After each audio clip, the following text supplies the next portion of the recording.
Saranno gli allievi attori e attrici del terzo anno dell'Accademia Teatrale Carlo Goldoni del Teatro Stabile del Veneto a rappresentare la Passione di Cristo in vista delle festività pasquali. Due gli spettacoli previsti martedì 15 aprile alle 18 e alle 21 alla chiesa di Santa Caterina a Padova, già tutti sold out. Un'occasione per gli allievi della Scuola dello Stabile del Veneto di riscoprire un'antica forma di teatro che sta all'origine della tradizione teatrale. Il testo, adattato dal regista Andrea Chiodi, è tratto da una raccolta di fine Cinquecento di riscritture di sacre rappresentazioni di origine medievale. È un rapporto tra una madre, in questo caso Maria, e un figlio, in questo caso un figlio un po' eccezionale, Cristo.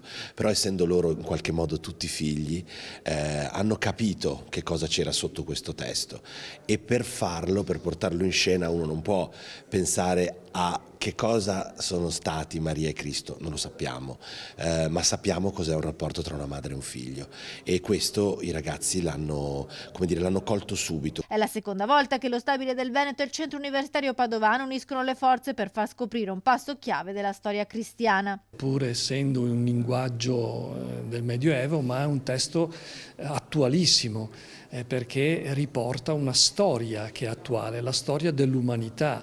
La storia di Cristo morto anche innocentemente e ci riporta tutte le morti dei nostri tempi di tante persone, uomini e donne che muoiono innocentemente. È importante riscoprire le nostre radici cristiane, ha spiegato poi il presidente della Fondazione del Teatro Stabile del Veneto, in un modo non solo che guarda al passato ma anche al presente. Credo che sia un regalo che la scuola sta facendo a Padova. Una sacra rappresentazione non si vede dopo tanto tempo.